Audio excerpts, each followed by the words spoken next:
Hello, and welcome to the virtual Scandinavia House and the Silenced Voice, the life of journalist Kim Wall and with her parents Ingrid and Joachim Wall.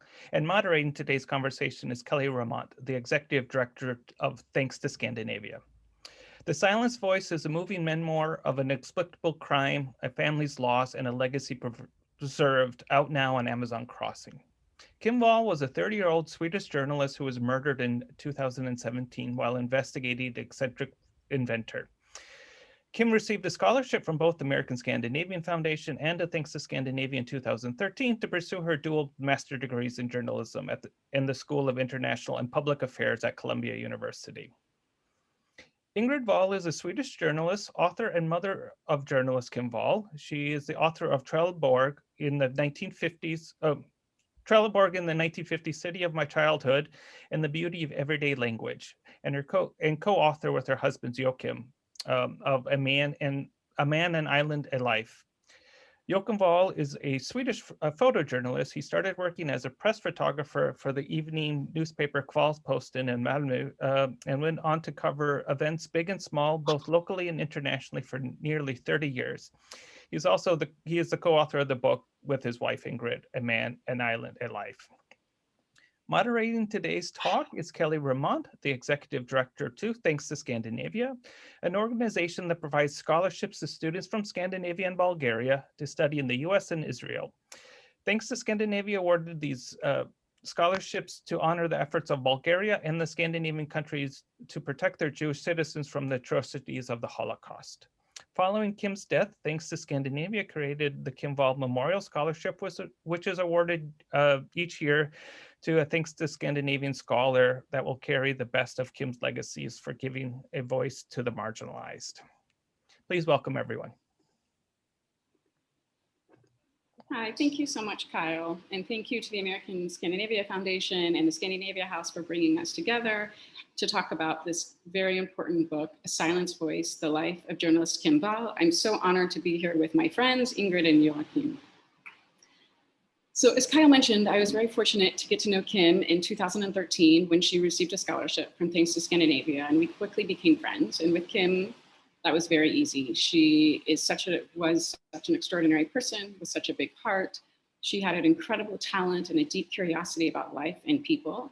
She was clearly a powerhouse, but so soft-spoken at the same time. And I have these vivid memories of asking her to always speak up and repeat herself because I could never hear her. But I think that was part of her success as a journalism, that she was larger than life, but also so easy and so approachable. So before we get into this book, I would like to start by just taking a few minutes to talk about Kim herself. Ingrid and Joachim, can you tell us what Kim was like as a child and a young woman, perhaps a favorite memory you'd like to share with us? Kim was extremely stubborn already as a kid, and if she had set her mind on something, then she realized it, even if it sometimes was hard. So she did it, because if she had decided, that's the way it should be. So, and one episode was when she went to kindergarten. I think she was about 6 years old, and they wanted to tear down one of the big trees in the garden of the kindergarten. And because they say that maybe the branches can fell on the kids and so on. But Kim and her friend, they start to make big signs with they were not so very good at writing, but they would have the tree to live on, and they listened to Kim and her friends, and the tree is still there even this day. And they made these signs and put it everywhere, and they were demonstrating for the tree. And I think that gives a picture of who Kim was already as a kid. So the science was don't touch our tree. That's a great story. I hope maybe they trimmed the branches so that it would not fall on the kindergarten, but I'm glad that Kim and her friends were so passionate at such a young age, and they got what they wanted. That's a fantastic story. So as Kyle said, you're both journalists. Ingrid, you're a writer, and Joachim, you're a photographer.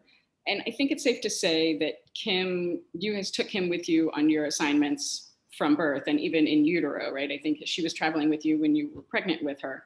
And I'm sure that and she saw the world through your lens, and I'm sure that that exposure shaped her worldview in some way. How do you think that her travels from such an early age really shaped her and her development as a journalist?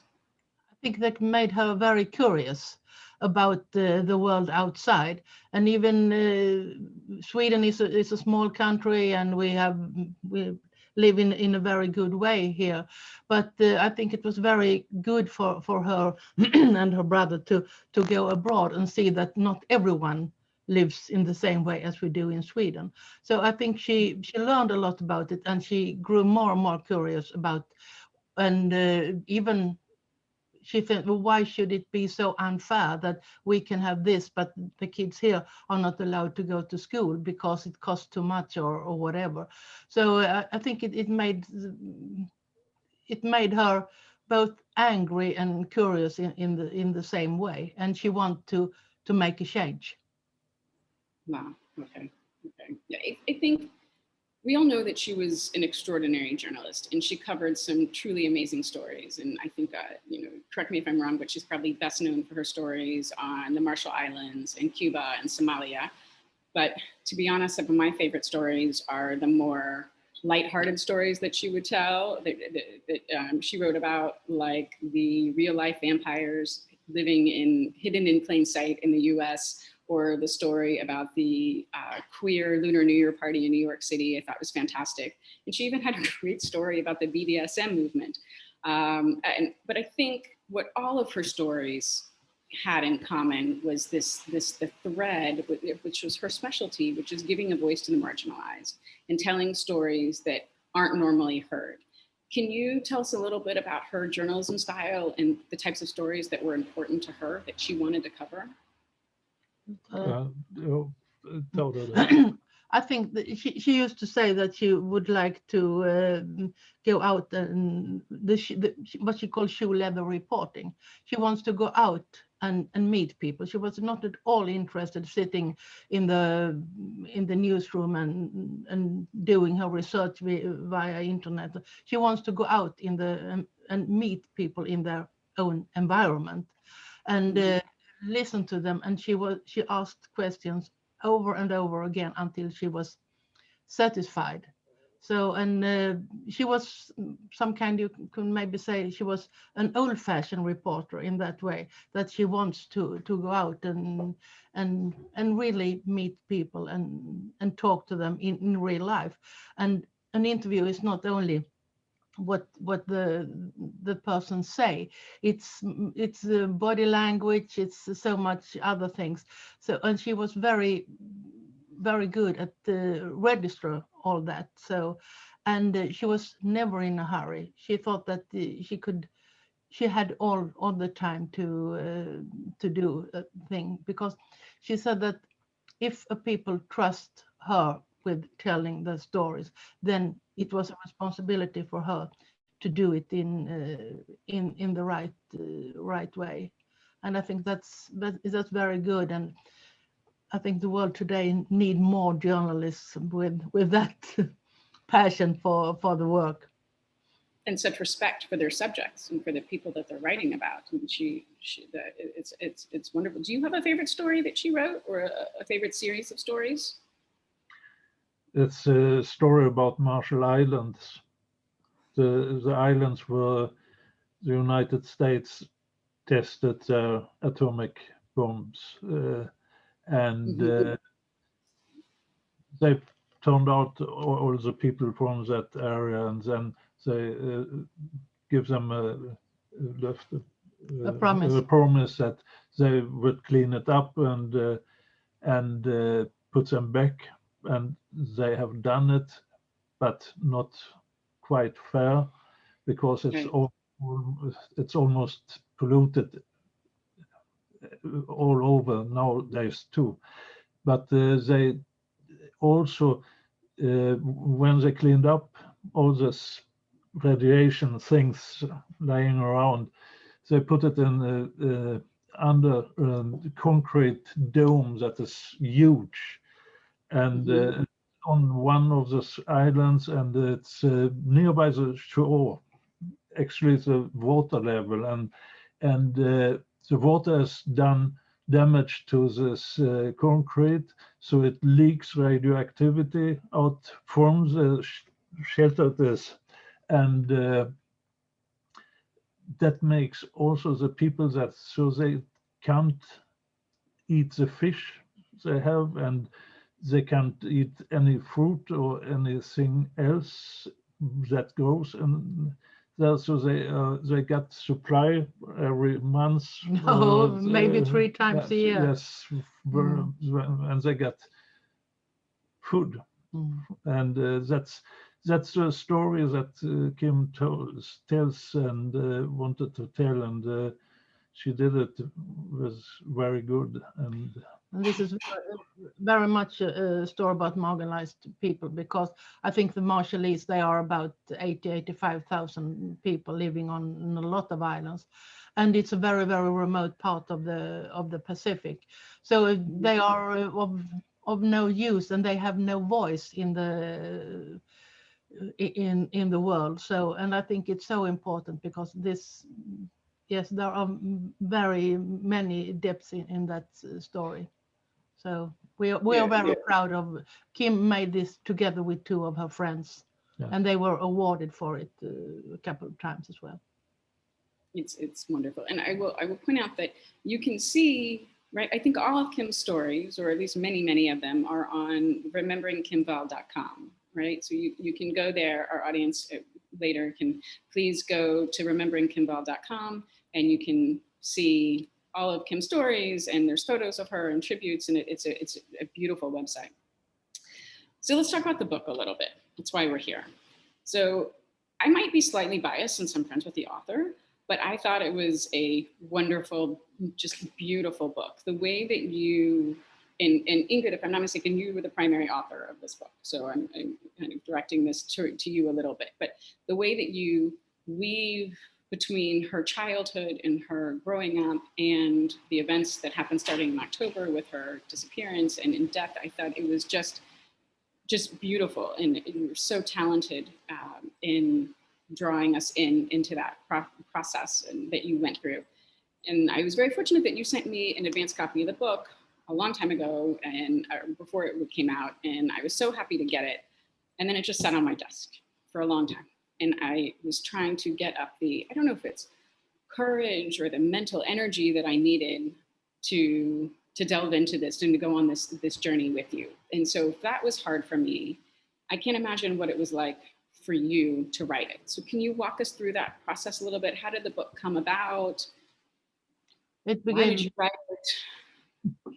I think it's a journalistic habit that you always take notes. So I began doing that from the first time, because you do that as a journalist, and I think that was some kind of way to keep track of what was happening, because so many things happen fast. And for me, it was also a way to handle this extreme situation. It was to write down my feelings and what's happened and so on. And after a while, I realized that this could be a book, maybe only for closest family and friends. And then after, I think about a month or so on, I thought that maybe there will be an audience for a book like this, because we want not only to tell this gruesome story, but also tell about our reactions and the reaction from people around us, people we don't know and people we know, and so on. And it's a story about our grief and how we handle it. So and of course this has been therapeutical as well to write it, and it's also a way for us to tell the world who Kim was, because during this time, the trials and so on, everything was about the perpetrator and the crime, and Kim wasn't there. She was only mentioned as the victim, and for us it's very important that he will be remembered as the journalist, the daughter, sister, friend, fiancée that she was. Right. Right. I'm so grateful to you for bringing this book into our lives and to sharing Kim with us in this way. And Ingrid, if you don't mind, can I impose on you to read a passage for us? Absolutely. Yeah. Chapter 1. The quiet of our bedroom is pierced by a ringing phone. The red numbers projected on the ceiling show 5:31 a.m. It's Friday morning, August 11, 2017. I answer the phone while Jokke, lying next to me in bed, remains asleep.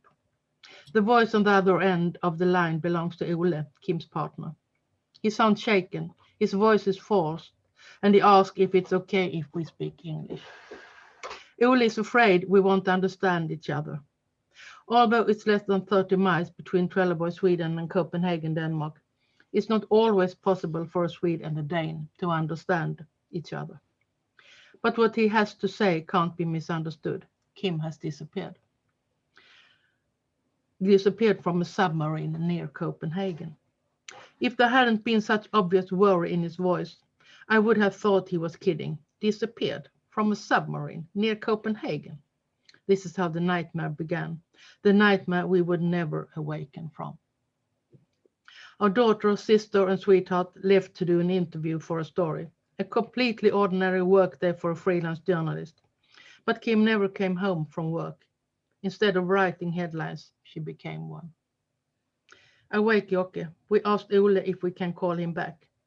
Soon we're completely awake, and ever so slowly, a completely improbable picture takes shape. Our daughter left yesterday evening to do a story about Peter Madsen, a man well known in Denmark, who builds submarines and wants to launch himself into space. Kim was supposed to do the interview on board the UC-3 Nautilus, which the man had designed and cobbled together himself. The underwater craft was a well-known silhouette in Copenhagen. Ole says he stayed up all night waiting for her. He's biked all over Refshal Island in the northern part of Copenhagen, looking for her, calling her cell phone over and over, searching everywhere. He woke up the submarine man's wife to ask what she knows. He's called the police and the Danish Coast Guard. He's pleaded and begged them to understand that this is serious. Ole has done everything in his power to find Kim. She was just going to finish this assignment before meeting up with him and some good friends after work. We tried to get a picture of what might have happened. We decided there's been an accident. Something's happened with the submarine that made it impossible for it to resurface. The 59-foot-long UC-3 Nautilus, built from the base of a wind turbine, is lying somewhere on the bottom of Öresund. How do we find a submarine? We picture those helicopters looking for Russian submarines in the Stockholm archipelago in the 1980s. Did they use sonar? Is it difficult or even possible to find a boat underwater? How long does the oxygen last? Ole finds out that for two people, the oxygen on board lasts for 12 hours. It's been almost that long since Ole got the most recent text message from Kim. We're diving now. The clock is ticking entirely too quickly. In Denmark, the rescue crews are already working. Jokke calls the Coast Guard, the agency in charge. We got a helicopter in the air and 3 ships out. We're trying to determine where he sailed. We're certain he left the harbor and was in surface position at that time, around 9:30 p.m. The officer on duty tells Jokke. My husband jots some notes as quickly as he can on a pad so I can follow the conversation. Oh no, I hear him say. It's going to be rough. That's a big area to search. The officer in Aarhus agrees. You're right, and the boat left Refshal Island hours ago. Nobody knows where the submarine is. Öresund, the strait between Sweden and Denmark, is wide. The officer has the same information we got earlier from Ole, that the oxygen on board will last for 12 hours. Time's up pretty soon then. Only 2 hours left, Jokke says, the worry in his voice obvious. True, if they went underwater right away, but we don't have any indication that they're on the bottom.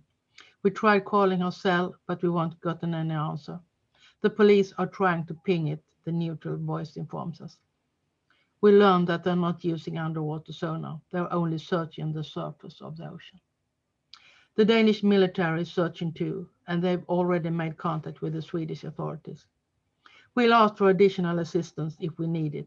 It's hard to say where to look, says the Coast Guard officer. This call doesn't ease our fears. The sea is huge and our daughter is out there somewhere. Finding a boat on the water surface is difficult enough. In this case, it might also be beneath the waves. We call the Swedish Sea Rescue Force and police. We hope that more people will get involved. Anything to increase the chances of finding the submarine. We search for information on the internet. We listen to the radio and follow the news on television. It's still early in the morning, but the vanished submarine is the top news. At 7 a.m., the Danish media are already reporting the story. One headline said, "Helicopters and ships searching for private submarine with 2 on board near Copenhagen." The article briefly reports what is known at this point. As long-time professional newspaper journalists, we find the situation familiar. But this time, the unfolding news story is about our daughter, our Kim-san. It's almost impossible to take it in. It feels so completely unreal that if this were a film, you turn it off. It's simply nonsense. This particular Friday, we are supposed to be traveling to Berlin to celebrate the 45 years we've shared our lives and the 31 years we've been married. We made this celebratory trip many times before. We were supposed to make the short drive from Isla Beach to the ferry terminal in Trelleborg to sail to Sassnitz. From there, we would drive through Eastern Germany to Berlin. The reason we exchanged rings on that day in August 1986 was Kim. She had announced her imminent birth. For a month, we've been traveling in the US and the Caribbean. We've seen the Grand Canyon, lost 75 cents gambling in Las Vegas, enjoyed San Francisco, and gone snorkeling in Cozumel. My pregnancy hadn't caused any problems. In fact, I felt fantastic, even as my belly got bigger and more awkward. Finally, we were sitting in uncomfortable plastic chairs at New York's JFK. It was late. My whole body, particularly my feet, were tired, and I couldn't wait to board our flight to Copenhagen. That's when it happened. All of a sudden, a quick little kick in my belly, and then another. Our baby was starting to communicate with us. In the humid terminal, we experienced a wonder. There was a small human being moving around in there, and time stood still. It's beautiful. Thank you, Ingrid, for sharing that with us. And it's exactly what I was talking about, the horror of what you were going through, but bringing back these beautiful stories, these beautiful memories of Kim and in that moment being quite fine, feeling her kick for the first time and bringing her into your life. And what a beautiful way for us to experience that as well. I know that, remember that following her disappearance, there was months of horribleness, not knowing what was happening where, and the search for her.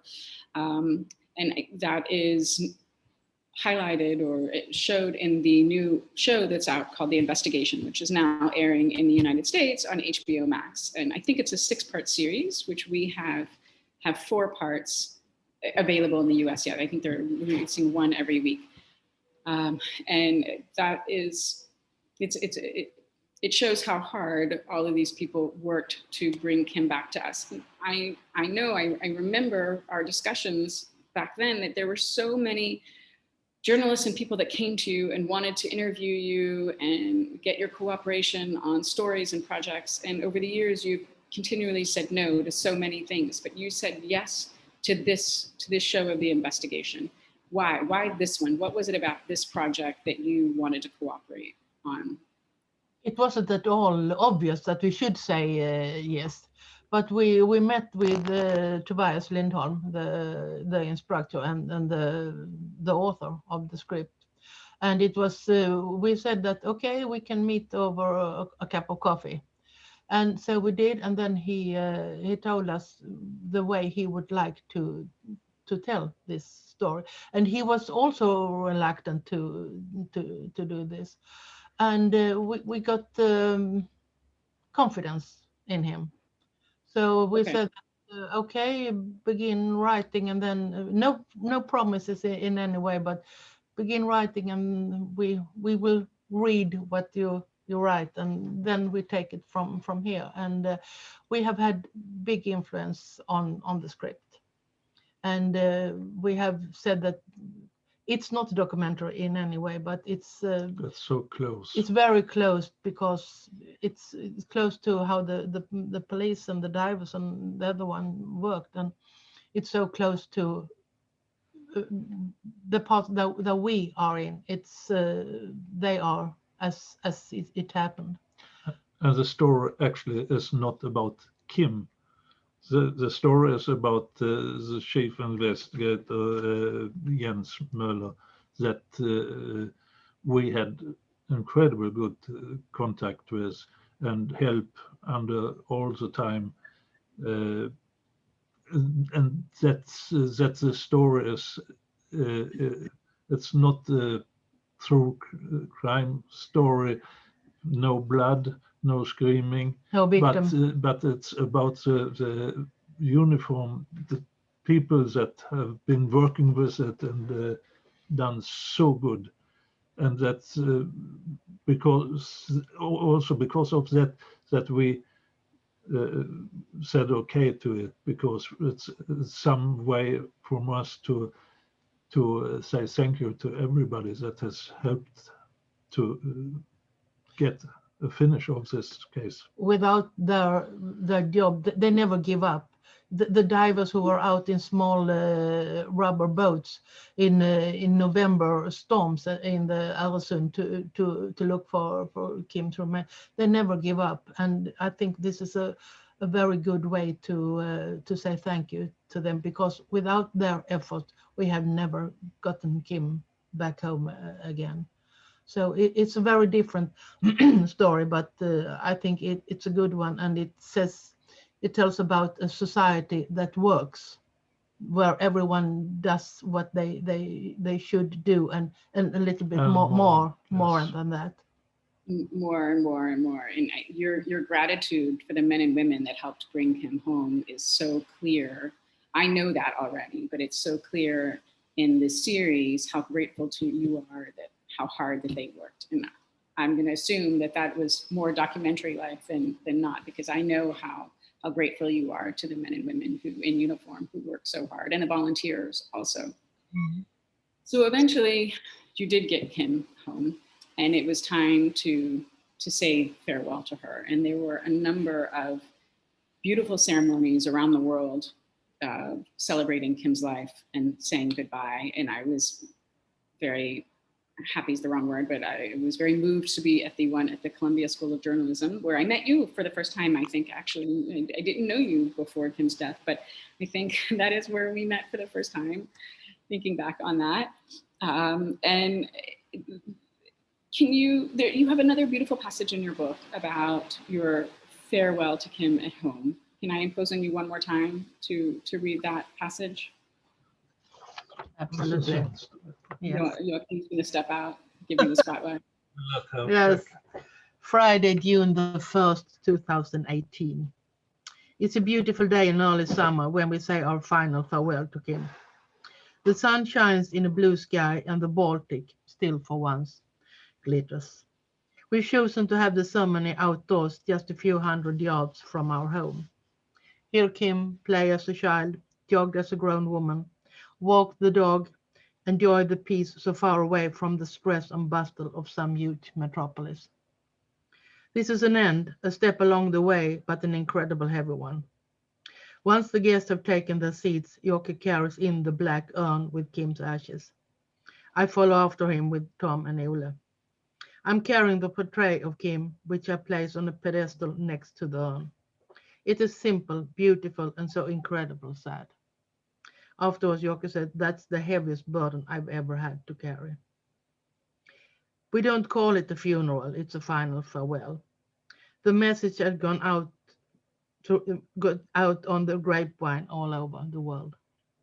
We wanted absolutely no television cameras destroying this time, and there aren't any. Although many of the guests are journalists, today they are all Kim's friends, not professionals. As comrades, they want to say goodbye and dare to show their feelings without being followed around by hungry camera lenses. And the friends came from all over the world. The guests who travels the farthest come from Australia. Others came from the US, Norway, Denmark, Germany, and other countries. Soon there are around 100 of us sitting on chairs on the lawn that has already turned brown because of the lack of rain in May. It ends up being a lovely farewell, just as we wanted. The municipal official describes Kim in a way that gets us to smile through our tears. When the last guests have placed their flowers and said their goodbyes, I suddenly see a butterfly flitting around the flowers. The beautiful creature with its delicate wings moves from one blossom to the next. For me, it's a symbol that Kim is still with us, if in an entirely different form. We end the ceremony by walking a few hundred yards across the beach meadows to Kim's heart. We each take a stone and place it on the edge. Others take our cue and do the same. The letters KIM, formed by stones from the sea, say everything in their simplicity. One journey is over, another one has begun. That's beautiful. Thank you so much for sharing that with us here and in the book. So let's switch gears a little bit and talk about the Kim Wall Memorial Fund, this fund that you created out of this tragedy. And the Kim Wall Memorial Fund is hosted by the International Women's Media Foundation. Can you tell us a bit about how this fund came about and why you started it? Already one of the first sleepless nights, the thought in my head that this can't be the end. We have to do something that, even if we at that time didn't know what has happened, we were expecting the worst thing. So the idea of the fund take form, and a week after Kim disappeared, friends of her come from the Middle East, and they came from US and to visit us in our house, and we talked about the idea of a fund, and they say, yes, this is the way we should do it, because I think we all needed to do something, because at that time Kim wasn't found yet, and we had to focus on something, and that was the fund. And it was absolutely clear that we would work together with IWMF, and so far we have sent out 6 young female journalists out in the world, and this week on Monday we had the first Euro meeting of this year's grantees, and it's a hard work to go through all these very, very good stories that so many talented journalists want to do, and many of them are definitely in Kim's spirit. So now we have a short list, and in a month or so, we will, in less than a month, we will tell who is this year's grantees. And we normally give out the grant on Kim's birthday on 23rd of March in Brooklyn, close to where Kim lived. Last year we had to postpone it. We had our bags packed and we were already almost on the plane when they closed the borders. And next year we hope that we could have a big celebration for 220, 21, and 22 years grantees. So, and working with the fund gives us a meaning, because we could send out other female journalists doing the stories that Kim can't do.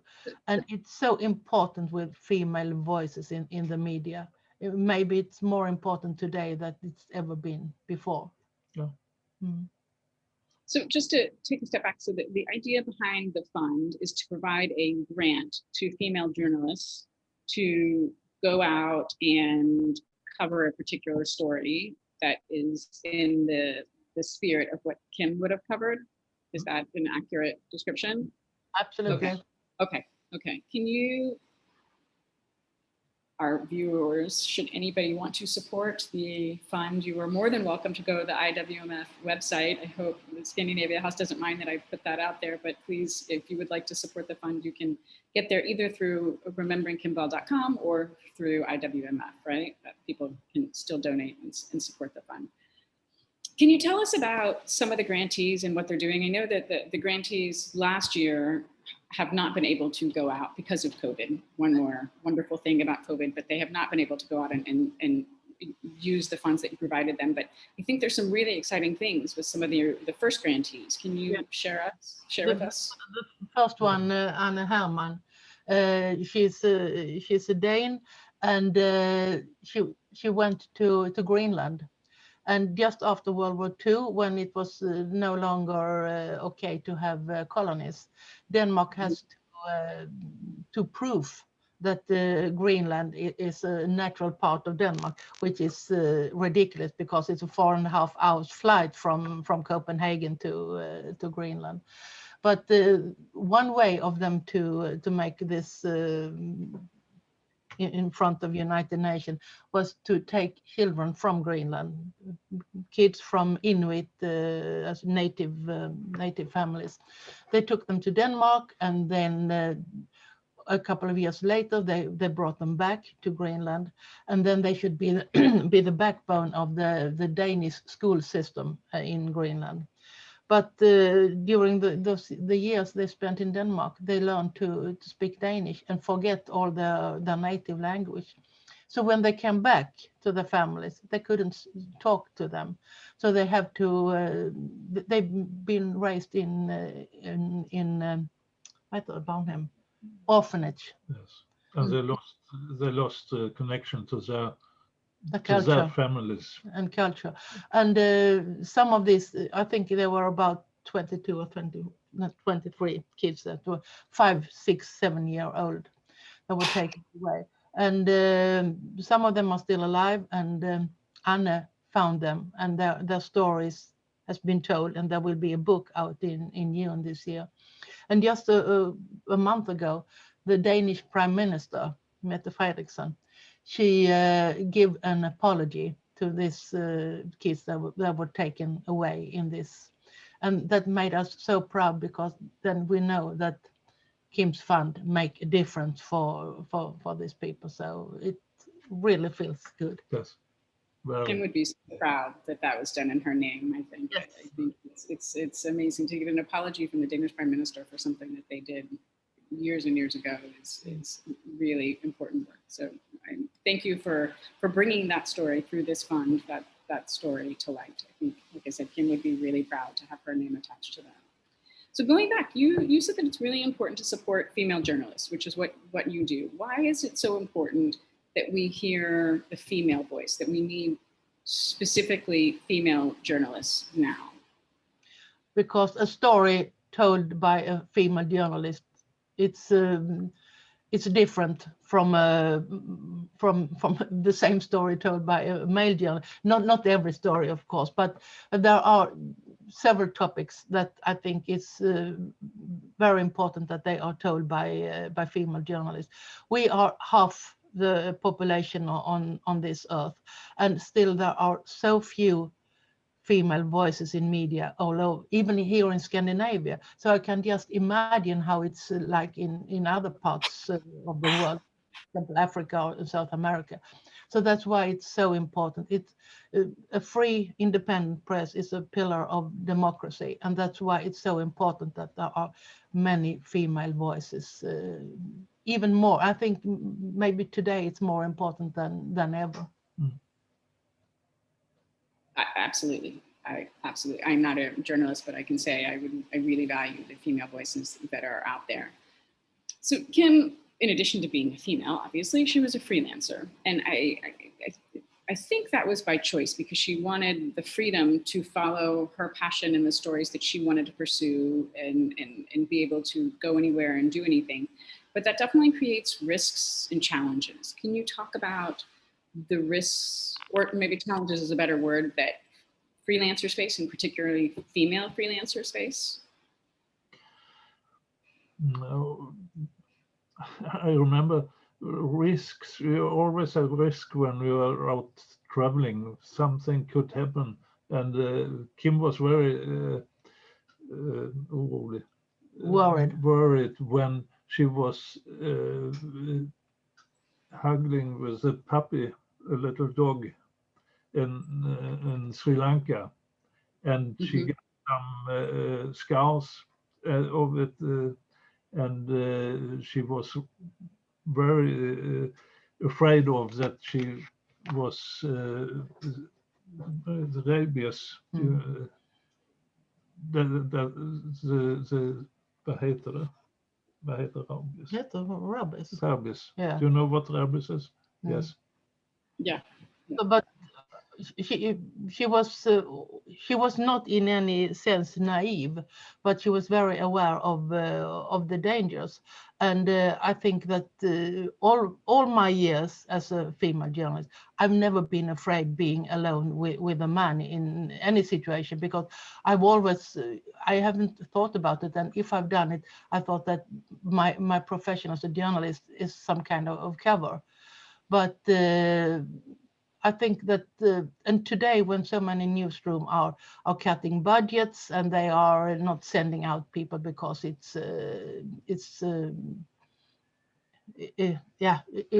couldn't happen so many times and so many things. So I think at that time they rely on freelancers, because if you go out and if you come back with a good story, then okay, then we buy it. But they are giving no promises in advance, and they give no insurances and so on.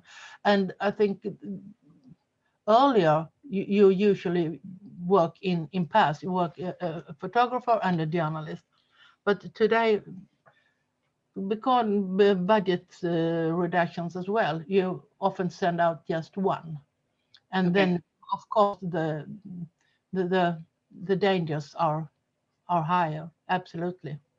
But in the same way, it's so extremely important for democracy that you have journalists who dare to go out and report from different parts of the world. Because if we don't have any independent report, then we don't know what's happening, and then the governments of different countries can do almost whatever they want. So I think it's really a foundations of democracy. So we have not to be afraid. We have to go out and do this important work.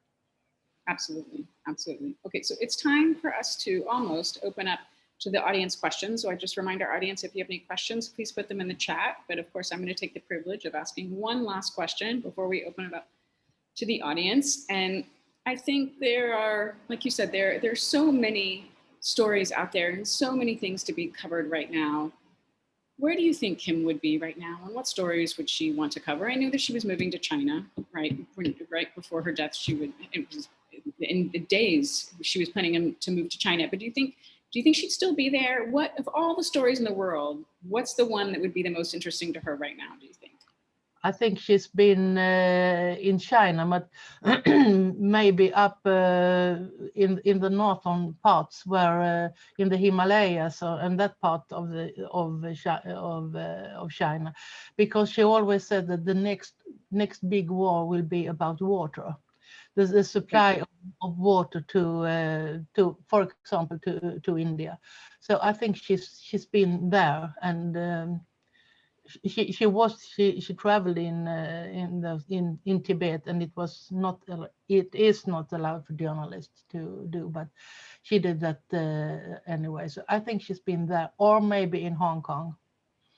And I think she had been happy for the what's happening in US today. I think she had been hopeful, or maybe she could have been somewhere in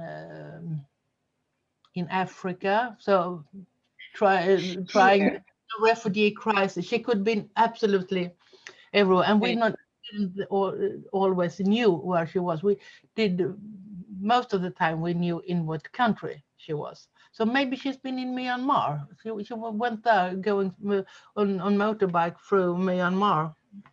a couple of years ago, and she knew that we wouldn't support that. So she told us afterwards that she's gone through Myanmar on an old motorbike. So maybe that should be where she went to today. So yeah. Like every child, she only told you what you needed to know, and once everything was fine. Exactly. And and we could have phone calls in the middle of night, and that it often was about money, because her card was stolen by the ATM machine or something like that. So then we have to do what parents are for. Like all good parents, you supported your child. She needed you the most. And Yeah. a lot of times it's for safety. You talked about that in your book, that if she had budgeted to stay at a certain hotel, I think it was in Cuba, one example, but she got there and she just didn't feel safe. And so she called you to help her upgrade a little bit to protect herself. So she was aware of her. Absolutely. In Cuba, she had, before she left from Scandinavia, she had hired an Airbnb, and she would like to live out where the people she will interview. But there were too much. Too many was interested in her, maybe as some way to go abroad to a better life. So there were too many young guys around her. So she phoned us in the middle of the night to say, "Can you wire money? I have to go into a hotel because I don't feel safe." So she wasn't she wasn't naive in any way. But okay. No, there was nothing naive about him. No, absolutely not. Okay, so Kyle, I can open it up. Thank you for putting in the chat all those links to, let's see, the book, the investigation, and the Kim Wa Memorial Fund on the IWMF. I see a question here. We would like to hear from Kim's parents how the tragic loss of their daughter will affect and or change the way they go about their own work as journalists and photojournalists. Can you talk about this, Ingrid and Joachim, if this tragedy has affected the way that you function as journalists? Please repeat that question. I didn't get it. Sorry? So, many things. Oh. Are you okay? Yes, but we didn't hear the question. Okay. Did this tragedy affect the way that you function as journalists and photojournalists? Has it changed your practice at all? I think not for our part, because we are too old. We are retired right now. But we heard from others that they are more careful today when they go out, and they use different methods to be safe. And they always tell someone at the newsroom that I am here and here. And today with modern technology, with the smartphones and so on, it's easier to stay safe in that way. But I think the awareness of safety has risen by female journalists in many parts of the world. Okay. And somebody asks if Kim, did she write much about Sweden, or is she more interested in what was happening in the rest of the world? Sweden was a small point for her. So she wants to go out in the big world. It was always very nice to go home to Sweden, have Swedish meatballs and being spoiled by mom and dad. But she would never have moved back to Sweden. I don't think so. No, but she was visiting us 2015, when we had so many refugees coming to our small town, and the refugees were very protected. Nobody was allowed to take pictures of them and so on, and they were getting out to different places. And Ingrid was working with us for the community, and she had to buy beds and everything around this. And Kim was visiting us and said, "Oh, that's a good story. Haven't you done anything about that?" And she walked out and interviewed the priest of Trelleborg and some of the social workers, and she was getting up to make a story about this. So that's the only thing I can remember that she has done. That's great. That's good. Okay, well, I think it's time for us to wrap up, but I will ask again one more question. I will take that. There's one, some friends of yours maybe? Or I was wondering, how are you doing? How are you doing, Ingrid and Joachim? How are you feeling these days? I think it's concerning the circumstances, I think we are doing well because we have so much to live for. We have Tom, our son, and he was married last summer, and in August we were grandparents for a little son, little Lee.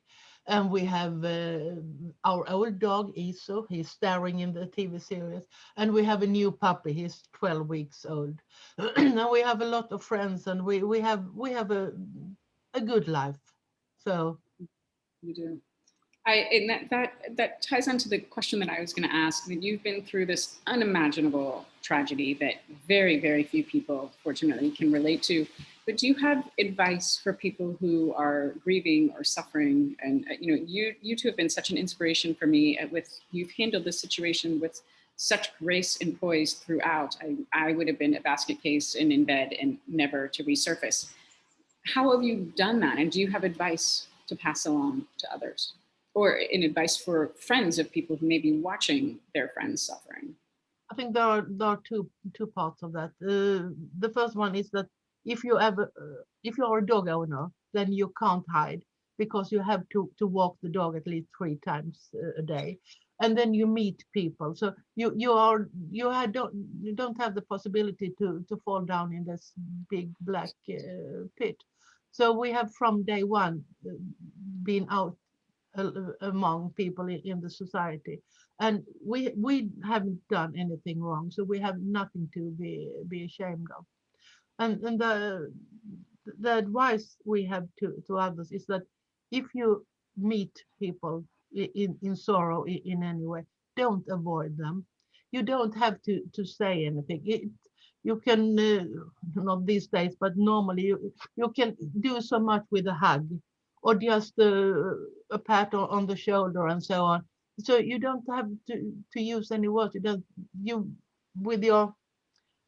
What you do is that we are with you. You are not alone, and that's so extremely important. Or write down a couple of lines on a postcard and send it. So that could be the difference between a very black day and a day with a golden rim.